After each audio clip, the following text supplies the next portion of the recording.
Bismillahirrahmanirrahim. Assalamualaikum warahmatullahi wabarakatuh. Alhamdulillahirabbil alamin. Alhamdulillahilladzi hadana li hadza wa ma kunna linahtadiya laula an hadana Allah. Asyhadu an la ilaha illallah wa asyhadu anna Muhammadar Rasulullah. Allahumma shalli ala sayyidina Muhammad wa ala ali sayyidina Muhammad. Bismillah sadri wa yassir li amri wa hlul 'uqdatam min lisani yafqahu qawli. Mari kita mulai majelis yang penuh berkah ini dengan bersama membaca ta'awuz dan juga membaca basmalah. A'udzu billahi minasyaitonir rajim. Bismillahirrahmanirrahim. Bapak direkturnya. Nah, Bapak Ibu, yang kita bahas pada pagi hari ini insyaallah panduan menghindari produk haram. Saya yakin orang-orang Aceh ya sudah insyaallah terjaga. Kemarin saya keliling lihat-lihat masakan makanan dan beberapa pengunjung yang ada di sini. Cuma ada beberapa titik-titik kritis yang kita nggak bisa rem kalau produk itu datang dari luar. Bapak Ibu, kenapa harus halal? Tadi guru saya Ustaz Syahrul sudah mengimami lalu membacakan dua ayat yang berhubungan dengan apa yang akan saya sampaikan materi kali ini. Di rakaat pertama, ya kan, beliau membacakan surat ayatnya yang berbunyi wala apa? Faqulu mimma razaqakumullahu halalan thayyiban. Kita diperintahkan untuk memakan yang halal dan thayyib. Lalu di rakaat kedua diharamkan, ya kan, salah satunya darah, kemudian lahmal khinzir, daging babi. Kita, saya yakin, tidak akan pernah dan tidak akan mau makan daging babi. Betul nggak? Mana mungkin orang Islam makan daging babi? Ternyata suaranya nggak tahu. Bapak Ibu, musuh-musuh di kebawaan gaya moderna ya. Musuh-musuh Islam itu sangat pintar, sangat cerdas, sangat licik. Saya punya guru waktu saya dulu kuliah S2 di Kuala Lumpur. Saya kemarin S1-nya di Gontor, ekonomi Islamnya, lalu melanjutkan kuliah S2-nya di Kuala Lumpur, Malaysia. Saya punya guru Profesor Dr. Yusuf. Beliau lama kuliah di Amerika, di spesifikasinya memang Islamic Civilization. Nah, beliau cerita bahwasanya beliau punya teman-teman orang-orang Yahudi. Nah, langsung bercerita, mari saya juga ceritakan di Masjid Al-Ma'mur, Oman. Orang-orang Yahudi yang asli, Bapak Ibu, itu punya 4 ciri-ciri utama. Kalau dia memang asli Yahudi, dia pasti berpegang teguh pada 4 poin. Nanti kalau saya sampaikan, Bapak Ibu, kita tinggal berkaca. Pintar sekali mereka ini, tapi kita yang menjadi korban.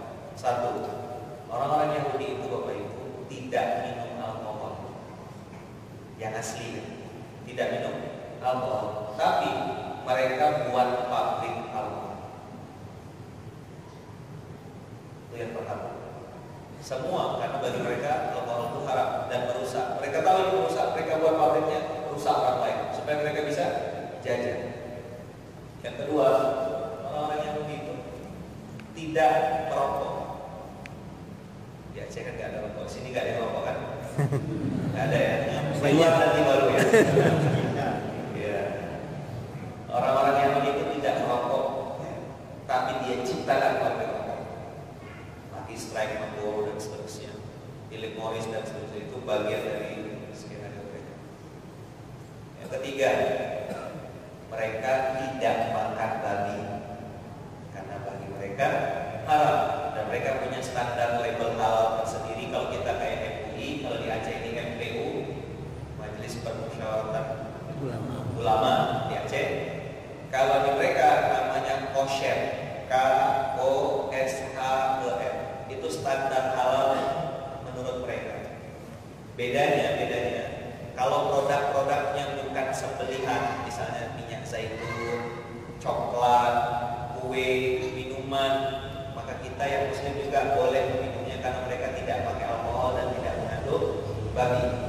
Tapi kalau binatang sembelihan, ada khilaf di antara ulama. Ada yang mengatakan mereka termasuk ahli kitab, ada yang mengatakan tidak boleh. Tapi banyak pendapat yang mengatakan lebih baik ambil titik aman. Kalau berada di luar negeri lalu lihat ada logo halal kosher, nah itu kalau produk-produknya seperti coklat, produk-produknya seperti ini, insya Allah itu aman dimakan karena tidak mengandung alkohol dan tidak mengandung babi, karena bagi mereka. Walaupun mereka tidak makan babi, tapi tapi mereka buat produk turunannya babi. Kenapa? Nanti saya akan bahas di sini. Yang ketiga, yang keempat, mereka tidak bertransaksi dengan akar riba. Mereka nggak percaya dengan namanya riba, dan mereka sesama mereka tidak menggunakan akar riba. Lalu, tapi mereka ciptakan produk-produk riba. Sekarang yang terbaru ini saya sedih sekali lihatnya.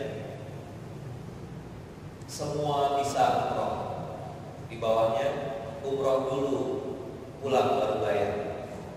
Ada di Aceh? Oh enggak ada. Pontianak sudah kayak gitu sekarang. Besar-besar pulangnya. Bisa umroh pakai kartu kredit. Saya sampai sekarang masih agak pusing kepala mikirnya. Gimana ceritanya pergi ke sana utang gitu ya, pulang-pulang pusing bayar cicilan. Yang lain jatuh cinta, dia jatuh tempo. Nah, Bapak Ibu, kenapa harus halal?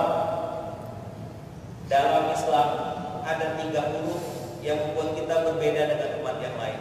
Ada 3 huruf yang membuat kita yang sedikit dimenangkan oleh Allah. Ada 3 huruf yang membuat kita ini sepertinya kecil, tapi dengan izin Allah dimenangkan, dikuatkan, diangkat derajatnya. Apakah 3 huruf ini yang dimiliki oleh umat Muslim saat ini? Ada yang tahu? Ini ada satu ini, Ustaz. Apa 3 huruf itu? Takwa. 3 huruf. Takwa 5, setia, iya? Siapa jawab? Bapak? Oke. Nanti ingatkan saya Pak ya, saya kasih hadiah Pak, ada hadiah. Betul Pak jawabannya. 3 huruf itu adalah doa. Kam min fi'atin qalilatin ghalabat fi'atan katsirah biidznillah. Kelompok kecil dimenangkan oleh Allah. 313 para mujahid perang Badar. Yang dalam kacamata ini adalah kafilah dagang, bukan pejuang. Sedangkan yang 1000 di perang Badar itu adalah pasukan terlatih yang orang-orang yang sudah siap perang dengan kondisi kenyang, dengan kondisi perang pedang terbaik. Yang ini kondisinya habis diembargo, kelaparan, ketakutan, kebimbangan, dan bukan orang-orang terlatih perang. Tapi ada sesuatu yang tidak dimiliki oleh kafir Quraisy. Apa itu? Doa. Teman-teman, Bapak Ibu rahmati Allah, kenapa harus halal? Karena memang Rasulullah berpesan berulang-ulang. Yang pertama, Allah berpesan dalam Al-Quran, perintahnya adalah fakulu mimma razaqakumullah halalan thayyiban. Kaidahnya adalah kalau halal itu berarti sesuai syariat, kalau thayyib itu berarti sehat.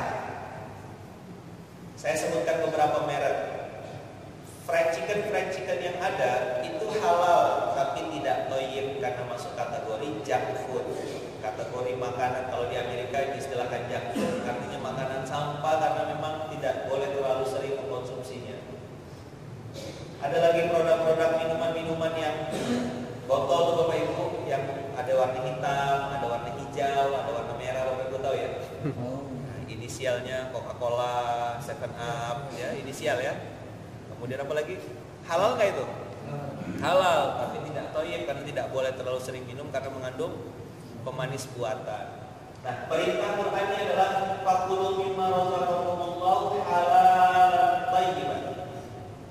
Ini perintah Qur'annya, tapi praktek di lapangannya apa yang diperintahkan dan yang kita lakukan beda. Kalau ibu ngajak bapak makan, Pak makan yuk di rumah makan. Pertanyaan pertama, apa pertanyaannya? Makan di mana? Sudah selesai makan di mana? Pertanyaan kedua, makan apa? Oke ya. Pertanyaan berikutnya, enak nggak makan di situ? Betul nggak? Habis enak, murah nggak? Kalau sudah akhir bulan kan gitu pertanyaan Bu ya. Habis murah, kalau mahasiswa, ada mahasiswa sini? Iya, kalau mahasiswa pertanyaan ketiga, banyak nggak? Murah, enak, banyak. Perintah Qur'annya apa? Halal dan thayyib. Qur'annya bilang suruh cari yang halal dan thayyib, kitanya cari yang enak, murah dan banyak. Jadi ayat Qur'annya mau diedit. Fakulu mimma razaqakumullah ena'an wa Maka hari ini kita akan belajar sama-sama Bapak Ibu. Suatu hari Rasulullah bersabda, seorang laki-laki melakukan perjalanan jauh, rambutnya kusut, mukanya berdebu, menengadahkan kedua tangan ke langit dan mengatakan, Ya Rabbi, Ya Rabbi, Ya Rabbi, wahai Tuhanku, wahai Tuhanku. Padahal makanannya haram, mulutnya disuapkan hasil haram, maka bagaimana akan diterima doanya itu? Banyak jamaah, saya Bapak Ibu menulis buku judulnya Mustahil Miskin. Mustahil Miskin ini berangkat dari kisah pribadi saya beserta Bapak E dan kawan-kawan mengalami episode punya hutang, episode penyakit, episode masalah keluarga. Sepertinya saya merasa sudah melakukan semua hal yang baik-baik.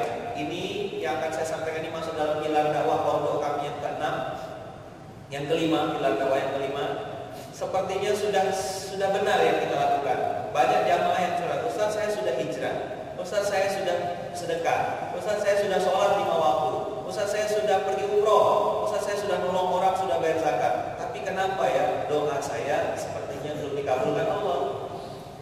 Akhirnya saya bikin penelitian riset kecil-kecilan, lalu buat beberapa memperhatikan. Oh ternyata ada satu dimensi yang belum kita bahas dan jarang sekali dibahas. Ini kami pertama kali temukan tahun 2013 awal ya, 2013 gitu, baru ketemu pola ini. Jangan-jangan ini penyebabnya. Cari lagi hadis berikutnya, buka lagi. Tadi kan Rasulullah bilang mulutnya disuapkan dari yang haram, makanan haram, maka doanya tidak diterima. Sa'ad bin Abi Waqqas, satu dari 10 sahabat yang dijamin Allah masuk surga. Ya Rasulullah, doakan saya kepada Allah agar doa saya terkabul. Rasulullah menjawab, wahai Sa'ad, perbaikilah makananmu, maka doamu akan dikabulkan. Bukan disuruh betulkan sholat tahajud, bukan disuruh betulkan puasa. Rasulullah memberitakan kepada Sa'ad bin Abi Waqqas dalam hadis sahih Al-Bukhari mengatakan, wahai Sa'ad, perbaiki makananmu, maka doamu akan dikabulkan. Saya baca hadis ini langsung merenung, lihat ada nggak ya hubungannya antara kebiasaan makan seseorang dengan doanya dikabulkan.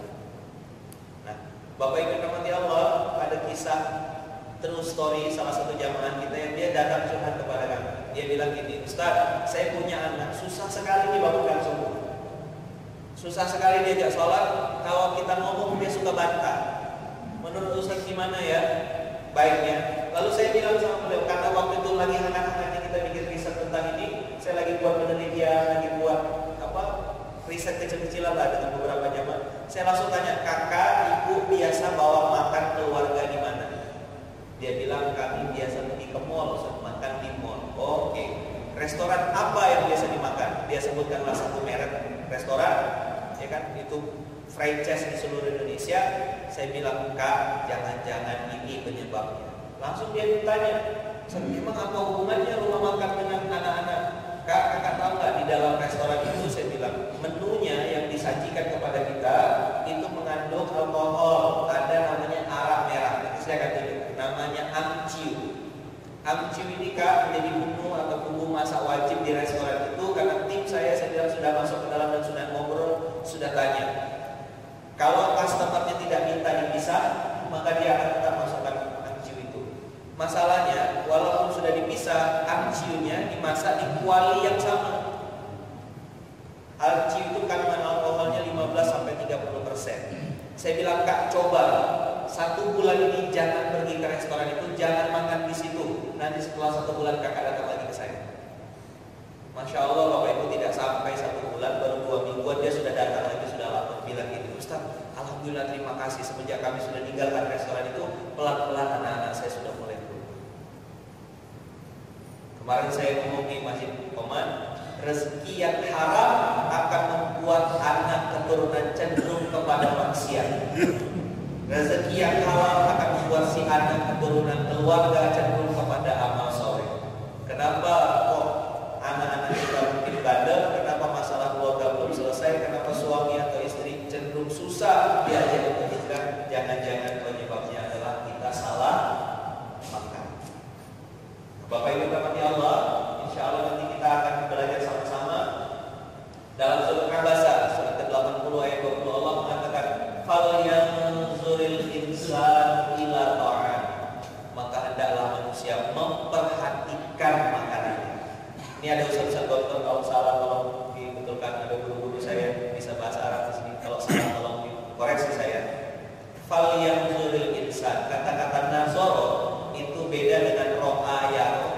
Saya sampai detail telitinya apa maksudnya nazoro. Ternyata nazoro itu pay attention for detail. Memperhatikan sesuatu sangat detail. Kalau saya melihat beliau dengan kata-kata nazoro, maka saya lihat kopiahnya warna hitam, di atasnya ada putihnya, pakai kacamata, tai lalat di sebelah kanan, pakai jasket, kemudian pakai koko warna coklat, pakai celana warna abu-abu ya. Itu namanya fal yanzuril insan. Kalau ro'a ya melihat, itu hanya melihat sekilas. Melihat sekilas, oh beliau ada di masjid ini. Pakai baju apa? Tidak perhatikan saya. Nah Allah mengatakan maka hendaklah manusia memperhatikan makanan. Kenapa babi haram? Ya. Kenapa babi diciptakan kalau sudah haram? Memang Allah sengaja ciptakan yang haram-haram untuk menguji keimanan kita. Hebatnya babi, binatang yang satu ini, sifatnya masya Allah. Mana ada video ini ya? Sifat buruk babi sekarang yang baru terupdate. Apa hubungannya LGBT dengan babi? Salah satu sifat buruk babi adalah DNA-nya mirip dengan manusia, dan dia ini binatang yang paling jorok. Kalau sudah tidak ada makanan, dia akan muntahkan isi perutnya. Setelah dimuntahkan, dia makan lagi. Ketika ada daging tumbuh sisa-sisa di tubuh temannya, dia akan makan. Dan babi punya kebiasaan khusus hanya dimiliki oleh babi. Sebelum dia memakan sesuatu, dia akan kencing dulu makanan. Sama kayak kita kasih kecap gitu lah. Hebatnya lagi ini binatang, ya kan? Kenapa Allah haram? Ini binatang babi suka mengawini kandungnya sendiri, suka dengan sesama jenis. DNA ini menular dan ini sudah dibuat risetnya. Orang-orang yang punya kebiasaan makan babi akan cenderung kepada homoseksual, lesbian dan seterusnya. Lalu ada apa dengan fenomena LGBT dan lain-lain saat ini? Kita mungkin tidak makan babi, tapi turunan dari babi ada di sekitar kita. Salah satu tugas Nabi Isa alaihissalam adalah salah satunya mengajarkan saling ya, jadi manjur bunuh dajjal. Salah satu tugas Nabi Isa adalah bunuh babi. Selanjutnya, ingat tadi poinnya, hendaklah manusia memperhatikan makanannya. Tadi kenapa kita harus halal? Karena doa kita dijawab oleh Allah. Salah satu cara menjaga doa adalah menjaga makanan. Saya berbahagia sekali kan banyak ibu-ibu, kan ibu-ibu yang mengontrol makan suami, mengontrol makan keluarga, mengontrol makan para cucu. Para Buddha, ini petanya nanti slide-nya boleh di-copy. Ini babi beserta turunannya. Tadi saya bilang kita tidak makan daging babi, tapi jangan-jangan turunan babinya kena. Babi ini najis mughaladzah, maka walaupun kulitnya disamak tidak hilang keharamannya, tetap masih haram. Bapak Ibu, siapa yang tahu kalau dari seekor babi muncul es krim? Babi ini satu-satunya binatang yang seluruh organ tubuhnya bisa digunakan kecuali satu. Apa yang nggak bisa? Suaranya. Yang lain semua jadi produk. Kotorannya, air kencingnya, kulitnya, darahnya, kulit bulunya, jeroannya. Nah, kemarin saya nggak sempat jelaskan waktu di Masjid Oman. Ada satu bagian yang mungkin, mohon maaf ya ayah-ayah, para Buddha. Satu ya, dari tulang dulu kita bahas. Dari tulang ini, ya kan, kaldunya untuk kuah makanan, ya kan, campuran makanan. Nanti dari tulang jadi karbon aktif, jadi filter untuk air mineral. Kemudian kuah bakso, kalsium, jadi susu, jadi pasta gigi. Nanti di bawah tulang ada turunannya lagi namanya gelatin. Gelatin ini digunakan untuk emulsifier, untuk yogurt, es krim, mentega, jadi permen, marshmallow, ada yang suka makan marshmallow, jam, selai, kapsul, jelly, puding, pelembut, stabilizer, sirup, margarin dan seterusnya. Kalau dagingnya sudah kita bahas khusus. Nah yang mau saya bahas adalah pankreasnya babi. Pankreas babi itu ayam muda digunakan untuk produk insulin.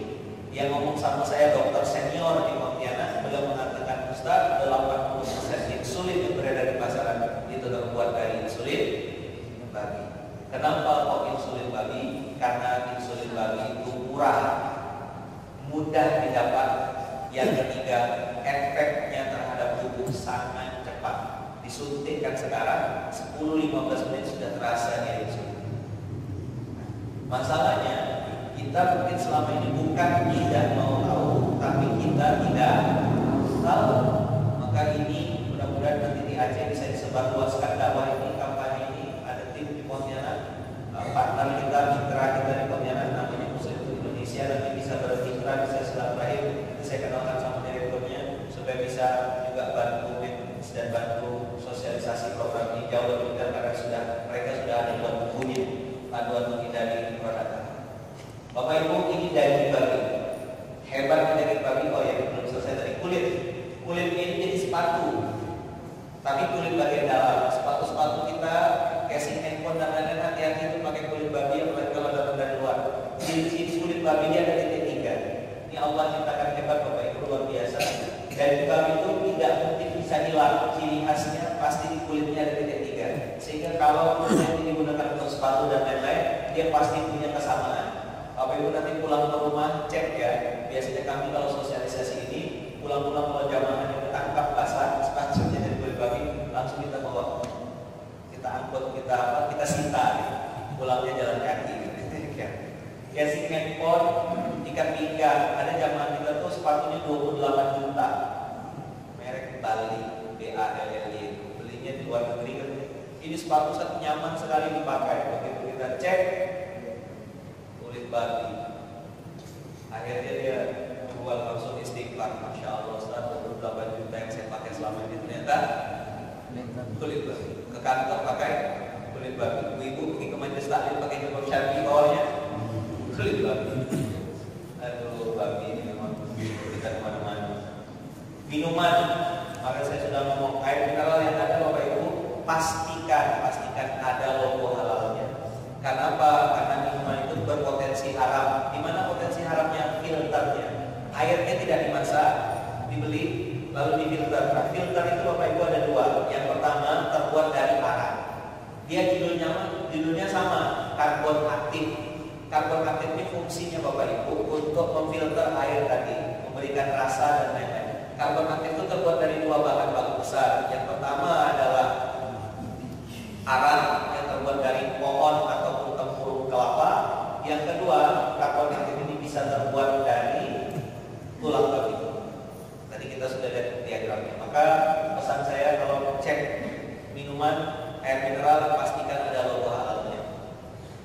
Nama lain dari babi: pig, pork, swine, hog, boar, lamb, bacon, ham, sow, sawit, bak, karsi dan seterusnya. Kita nggak pernah tahu ketika namanya diganti dari pig berubah menjadi boar, kita kira itu hal biasa. Lebih licik lagi Bapak Ibu, mereka bukan hanya punya nama ini tapi pakai kode. Cunyo, kemarin pakai hebohan di Jakarta, siomay cunyo. Yang belajar pakai jilbab, dikira siomay daging apa gitu, bukan siomay cunyo, ada siomay daging babi. Tonkatsu 2 inci butaniku, B2, pemimpinnya kayak gini, B2 B2 mengandung babi biasanya tulis. Khinzir kalau di Arab Melayu namanya Malaysia. Nah, Bapak Ibu rahmati Allah, apakah sampai di situ saja dagingnya? Tidak, produk turunannya ada berupa kuas, ya kan? Maka bagi umat muslim penggunaan bulu babi jelas haram. Sekecil apapun material dari babi terlalu dikonsumsi. Nah, hati-hati ya, seperti dijual bebas ada di toko online dan lain-lain, waspadalah. Ada beberapa. Ini saya langsung tunjukkan dari satu sampel. Bapak Ibu pernah lihat ini? Ada yang suka makan martabak, di sini apa namanya Ustaz? Kalau di mana namanya? Martabak aquafina yang pakai keju susu terang bulan. Nah, halal nggak terang bulan? Terang bulannya halal, tapi kuas yang dipakai untuk menteganya itu bermasalah. Saya Bapak Ibu kemarin diskusi sama teman-teman. Ini memang salah satu saja contoh. Bapak Ibu 80% kuas yang ada di Indonesia itu terbuat dari bulu binatang. 80% sebagian besar. Nah, bulu binatang ini Bapak Ibu yang paling banyak adalah bulu babi. Lalu pertanyaannya, mana ada babi berbulu? Memang babinya bukan babi lokal, babi bule. Kayak gini dia. Ciri-cirinya Bapak Ibu, dia kalau dibakar dia bau seperti rambut yang dibakar. Nah, kue kita sudah halal, Ibu udah, tapi kuasnya haram. Nah, ini saya kasih contoh, saya bawa dari Pontianak kuas yang halal. Yang satu ada tulisannya pastry brush 100% filamen, bahannya seperti plastik dan ini khusus untuk makanan. Kesalahan gunakan kuas ini Bapak Ibu karena dia tidak food grade. Ini bukan untuk makanan, tapi itu untuk cat dan lain-lain. Sekarang pun sudah ada cat dinding yang itu berbahan filamen, jadi tidak pakai bulu babi. Maka kami di Pontianak bikin pondok dan lain-lain tidak pakai kuas bulu babi lagi. Takutnya masjid kita halal, cat dipakai kuas haram. Maka nanti takutnya pengurus masjidnya berkelahi terus gitu ya, gara-gara kuas haram. Alhamdulillah. Tidak ada di sini ya. Ini yang pertama filamen. Yang kedua Bapak Ibu, yang ini mudah didapat di pasar. Berbahan seperti karet. Nanti boleh difoto ya. Karena ini jadi sampel saya untuk roadshow di Indonesia. Bapak Ibu untuk muas makanan Ibu, untuk muas nastar dan lain-lain sebaiknya pakai kuas ini. Pulang ke rumah cek, jangan-jangan di rumah ada kuas yang kecil-kecil Ibu, sudah sebesar-sebesar kelingking, warnanya hitam halus-halus untuk moles kuning telur. Coba dibakar, kalau baunya seperti rambut terbakar sebaiknya buang. Kalau tidak tahu, Tuhan. Tapi kalau tidak tahu, kalau sudah tahu kan ini, maka segera buang. Jangan-jangan gara-gara itu doa kita tidak bisa. Sudah haji 3 kali, sudah umroh 10 kali, doa kok belum lunas utang. Jangan-jangan gara-gara puas bulu babi. Ini Bapak Ibu. Lalu berikutnya, siapa yang pernah gunting rambut? Pangkas rambut? Ada nggak? Habis cukur rambut kita diapakan Bang? Dioleskan sekian, dingin, sejuk. Ini terbuat dari bulu babi dan ini impor dari Cina. Indonesia adalah negara pengimpor terbesar, 283.000 ton bulu babi per tahun. Untuk dipakai apa salah satunya? Nah, ini yang halal Bapak Ibu. Nah, habis ini kita mau gambar aja. Ini kue Black Forest. Di sini ada nggak yang jual bakery makanan-makanan tapi ownernya non Muslim? Banyak? Oke, baik. Berarti kita harus hati-hati. Bapak Ibu yang dirahmati Allah, industri bakery itu adalah industri yang paling berbahaya dalam industri makanan dengan sifat non babi. Dalam sebuah kue roti ada 15 potensi haram. Nanti saya jabarkan kalau cukup waktunya ya. Yang jelas hati-hati Bapak Ibu. Ini rum di dalam Black Forest supaya wangi nangka. Maka kalau yang buat rumnya orang Muslim atau mereka yang buat, mereka pasti campurkan rum untuk menaikkan rasa. Rum itu ada kandungan alkohol. Ini yang tadi saya bilang angciu. Angciu itu adalah arak merah, ya kan? Arak merah untuk masakan seafood, tumis dan lain-lain. Kalau di kota-kota kan ke Bogor sama Bang Ed itu di rumah makan Lamongan, apa sih Lamongan di sini? Yang pecel lele, nasi goreng, itu ya. Nah mereka campurkan angciu, seafood. Untuk apa? Angciu ini fungsinya untuk menghilangkan bau amis di dalam makanan seafood, kemudian untuk menaikkan rasa. Bagaimana cara melihatnya angciu? Bapak Ibu gampang kalau dia di rumah makan pada saat itu. Apinya menyambar ke kuali, naik ke atas, itu bisa dipastikan hampir lah ya 80% itu positif angciu karena angciu itu alkohol dikejar oleh api. Tapi juga bisa pakai teknik goyang seperti ini juga bisa. Ini angciu, ini mirip di restoran Jepang. Di restoran Jepang Bapak Ibu ada yang namanya mirip. Dia gunanya untuk membuang bau amis dalam masakan Jepang, sushi, kemudian ramen, sabu-sabu dan lain-lain. Jadi kalau masuk ke restoran yang itu restoran Jepang, hati-hati. Memang ikannya halal, tapi ada potensi haram dalam miripnya. Ini industri bakery ada 15 potensi haram, tepung, ragi dan lain-lain. Nah Bapak Ibu di dalam industri ini ada 15 tadi dan mereka semuanya pakai kode. Mana kita bisa baca? Maka sebaiknya belilah kue atau roti bakery yang bersertifikat halal. Biasanya Bapak Ibu, kue-kue yang halal itu rasanya tidak seenak kue yang tidak halal. Coba aja, saya nggak tahu kalau di sini ada nggak roti atau bakery yang buat non Muslim? Ada nggak kue atau roti yang buatnya Muslim? Ada? Lalu pertanyaannya, orang pilih yang mana? Iya, kalau pilih. Kalau pertanyaan biasa orang tanya, enak nggak? Ke situ nggak enak. Bapak Ibu apa yang bikin enak? Lembutnya dari lemak babi, pengembangnya, dan seterusnya dan seterusnya. Nanti saya kopikan slide-nya ya, biar bisa tahu lebih detail. Siapa pakai produk Unilever di rumahnya? Semua? Alhamdulillah, Unilever sudah halal Bapak Ibu. Tapi hati-hati dengan sabun, body lotion, dan lain-lain karena dia pakai kode yang tadi di belakang. Bapak Ibu kalau lihat ada kode E di belakangnya, tapi tidak semua kode E itu haram ya. Ada beberapa yang E itu juga halal. Jadi kita sebaiknya jaga-jaga kalau ada logo halal yang dimakan. Halal sudah jelas, haram sudah jelas, syubhat sekarang. Hati-hati titik-titik dari makanan berikut ini. Kalau di Pontianak banyak ini, di Aceh ada ya.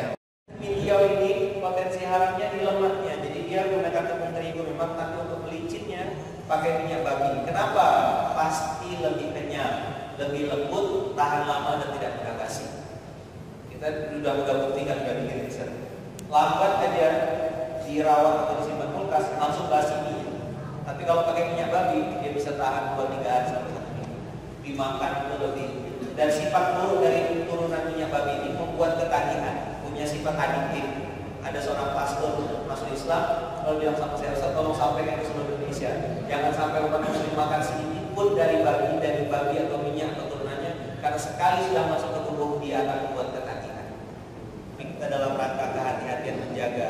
Apalagi ini, apalagi di sini nggak ada ya, ini makanan khas Pontianak. Dimsum ada kandungan erica oil di dalamnya, minyak sayur memang judulnya, tapi sebenarnya dalamnya ada babinya. Sosis, hati-hati ada yang suka jajan sosis di warkop, dagang-dagang kaki lima. Hati-hati karena tidak semua sosis itu halal untuk mempersatukan dagingnya menggunakan darah babi. Tapi tidak semua sosis, cek saja. Sosis masuk kategori makanan yang halal tapi tidak toib, sebaiknya jangan sering-sering dimakan. Ini mie Siprapion, yang ini halal, yang ini tidak halal. Yang satu halal, yang satu pakai daging babi, pabriknya sama. Maka makan mie instan ya, pastikan yang berlogo halal dan cek logo halal. Ini makanan cemilan anak-anak. Saya tulis sebentar, sebaiknya tidak dikonsumsi karena belum bersertifikat halal. Dulu pernah bersertifikat halal, sekarang sudah tidak ada karena ada pelapor enhancernya. E635. E635 itu adalah penyedap rasa, penguat rasa yang terbuat dari unsur babi. Hati-hati dengan titik-titik makan berikut ini. Nih, siapa yang biasa makan ini? Pulang dari Singapura, luar negeri bilang, oh kakek bawa oleh-olehnya, datuk bawa oleh coklat. Wah, ternyata di dalamnya ada babinya. Kita katanya pengen bahagiakan cucu, ternyata kita bawa sesuatu yang haram balik-balik. Kenapa? Kita nggak tahu. Coklat yang ada kandungan babinya pasti lebih lembut, lebih enak, lebih nyaman. Nih, di mana porcin DNA yang di dalam coklat? Ini beberapa merek yang terciduk menggunakan porcin DNA. Siapa bisa beli? Ada logo halalnya? Nggak ada. Dan kemarin kita lihat, kita bikin riset sampang ya. Pasti produk ini ada di depan Alfa titik-titik Indo titik-titik. Di mana letaknya? Di depan kasir. Betul nggak? Ada logo halalnya? Ada. Dia satu grup sama ini. Ya. Makanya nanti ada lagi Bapak Ibu. Ini terindikasi. Saya bilang saya tidak mengatakan ini haram, tapi saya mengatakan sebaiknya tidak dikonsumsi. Cari coklat yang sudah berlogo halal. Coklat cap Superman, dia kecil dulu ya. Coklat Silverpin, kemudian apa? Cadbury, Delphi, ya itu sudah jelas-jelas halal. Polata. Siapa yang biasa makan ini?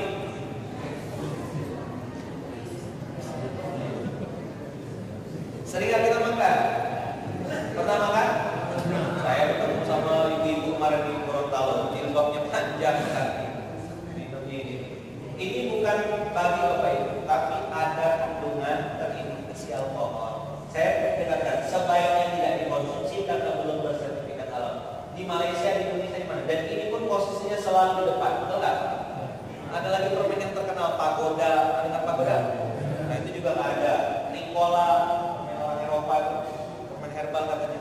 Nah, mereka menggunakan kandungan sorbitol Bapak Ibu yang disebut dengan glucitol atau sugar alkohol.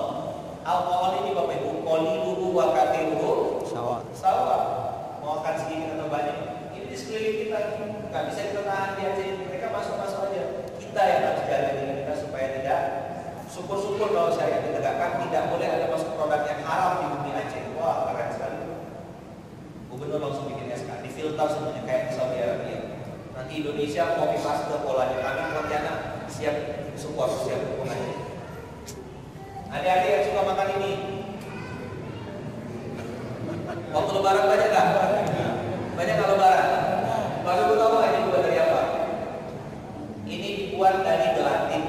Gelatin itu adalah sifat turunan dari kulit babi.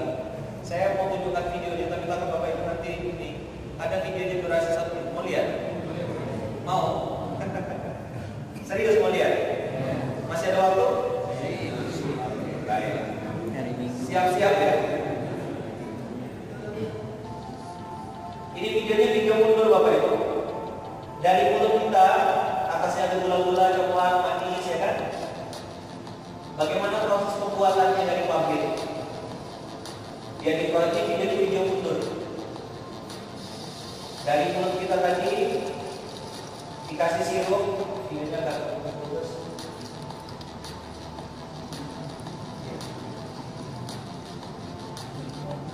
Dicampur dengan gula. Bahan baku dari dia yang kenyang-kenyang itu Bapak Ibu adalah gelatin. Gelatin itu seperti ini bentuknya, seperti agar-agar putih warna putih. Apa bahan baku buat gelatin? Kita lihat. Dia sudah dikasih seperti ini. Inilah bahan bakunya. Apa itu? Kulit. Kulit apa? Kita lihat. Kulit apa itu? Oh, ayam kali ya. Paha ayam. Oh, daging. Daging apa ya? Ya? Oh, mungkin kambing. Kakinya beda ya. Oh, ternyata beliau. Siapa? Nanti. Lebaran kita sudah nangis-nangis, sudah suci seperti bayi. Idul Fitri di meja lebarannya disiapkan marshmallow. Yang ini enggak, kita cek lagi logo halalnya. Ternyata terbuat dari teriak-teriak kita, ya Allah, lepaskan utang ya Allah, sembuhkan penyakit ya Allah.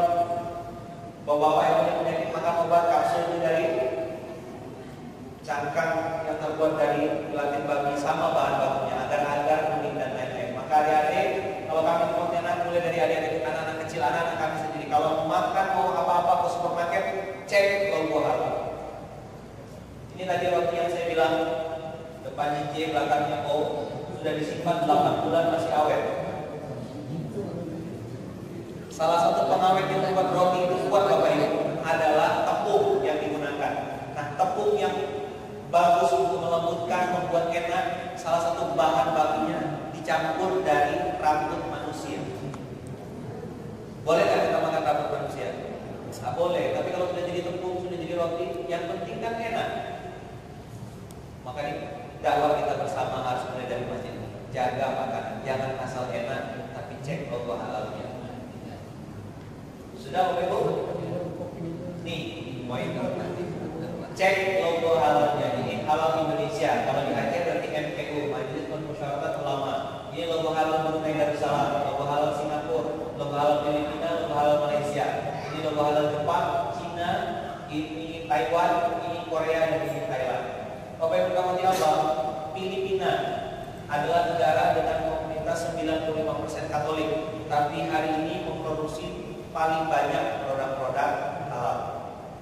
Di Kuala Lumpur, Malaysia, saya pernah kuliah di sana. Guru saya Profesor Dr. Syed Arabi, founder pendiri INHAT.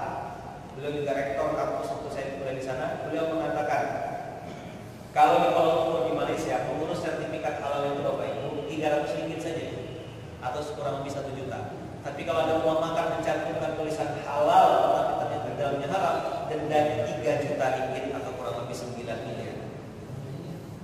Maka kalau di kaca ini sudah ditegakkan syariat, salah satunya selain hijab dan lain-lain, saya sangat mengusulkan mungkin ada Bapak Ibu di sini dekat dengan para pejabat, tolong sampaikan masukan perda halal di dalam aturan ini, karena yang kecil-kecil seperti ini kita nggak tahu.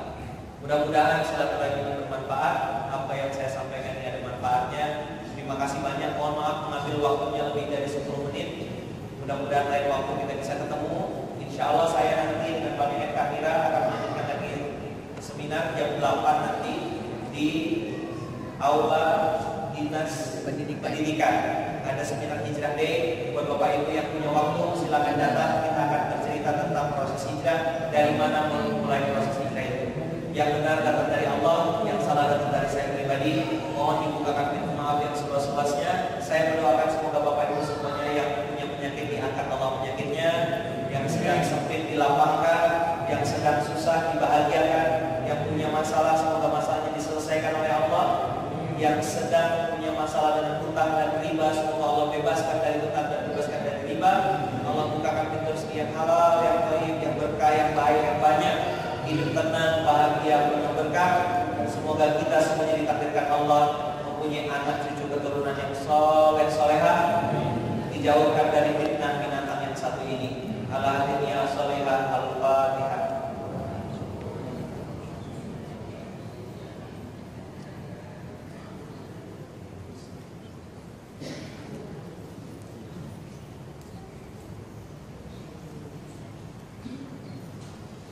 Terima kasih banyak Bapak Ibu. Semoga dengan kita memperhatikan makanan kita, Allah ijabah doa kita semuanya. Terima kasih. Assalamualaikum warahmatullahi wabarakatuh.